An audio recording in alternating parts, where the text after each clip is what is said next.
and look at the clear, unequivocal reversal of everything the United States has stood for when it comes to Russia and its relationship with Russia, and now vis-a-vis Ukraine, they wouldn't even agree to a resolution that supports Ukraine.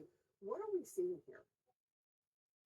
Yeah, at the UN, the US voted with Russia, Belarus, and Sudan against the rest of the UN members who were condemning Russia's aggression in Ukraine. So it is this through the looking glass universe. And now the US is saying you have to pay us back for money the Biden administration pledged with future earnings, not just from the rare earth minerals, but from just about all of Ukraine's output to the tune of Ukraine paying back 500 billion. I'm going to do a Daniel Dale style fact check here for a minute. The US has pledged 183 billion and has only given out about half of that. The EU has pledged, between the EU, Norway, and UK, they've pledged 207 billion and given out 166 billion. So they're way ahead of us. And Ukraine being asked to pay this back to the US, the EU isn't asking Ukraine to pay anything back. Yeah, and some of that money, of course, goes back to U.S. companies who are supplying the weapons and the ammunition. Jill, now to you. You were literally writing a book on Russia. We know that the leadership is celebrating what has been a gift to them from the words of Donald Trump blaming Ukraine for starting the war when indeed Russia was the one that started this war.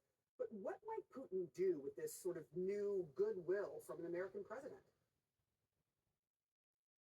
Well, I think what he wants is a restoration of Russia and himself back at the table, Russia being a decider in the world, the isolation that Russia was in after it invaded Ukraine over.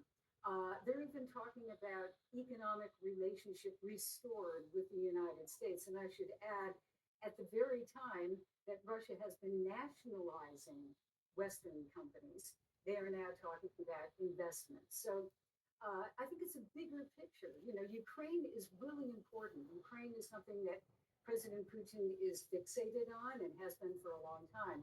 But I think on top of that, the most important thing to him is this relationship with the United States and the role of Russia in the world. And I think we could talk about this more, but we should watch what Russia is doing with China, because at the very moment that all of this was going on at the UN, Putin was talking with President Xi of China, and they're saying our no limits partnership continues. It's for a long time.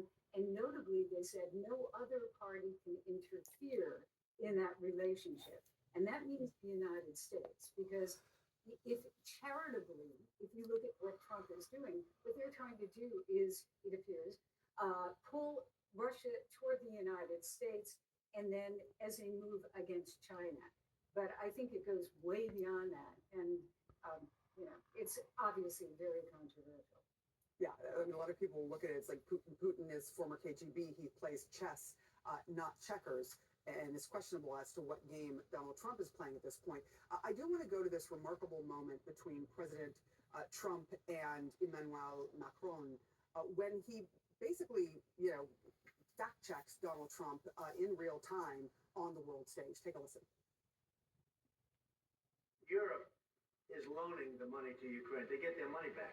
No, in fact, to be frank, we paid 60% of the total effort, and it was through, like the US, loans, guarantee, grants, and we provided real money. To be clear, if you believe that, it's okay with me.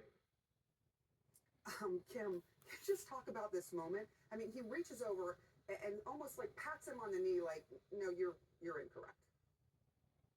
Yeah, it's kind of like you do with a grandfather whose hearing aids aren't working properly, and you're like, you didn't quite hear that right.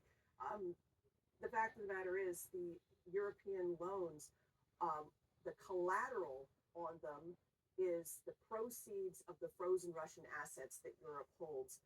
But Ukraine still has to pay those loans back. Same goes for the G7 loans.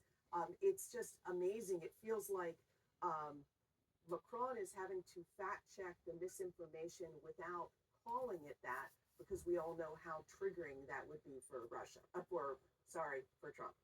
Yeah, I mean, we saw what happened when Zelensky said that Trump was living in a disinformation space, and suddenly Trump was calling him a dictator.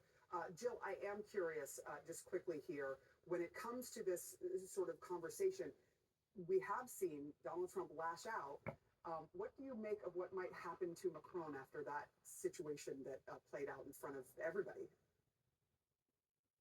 Well, Macron goes back to France, and the allies right now, the EU, all of Europe is essentially, most of Europe, except for Hungary, is trying to unite to literally deal with a world in which the United States is no longer a guarantor or maybe even a participant in anything dealing with European security.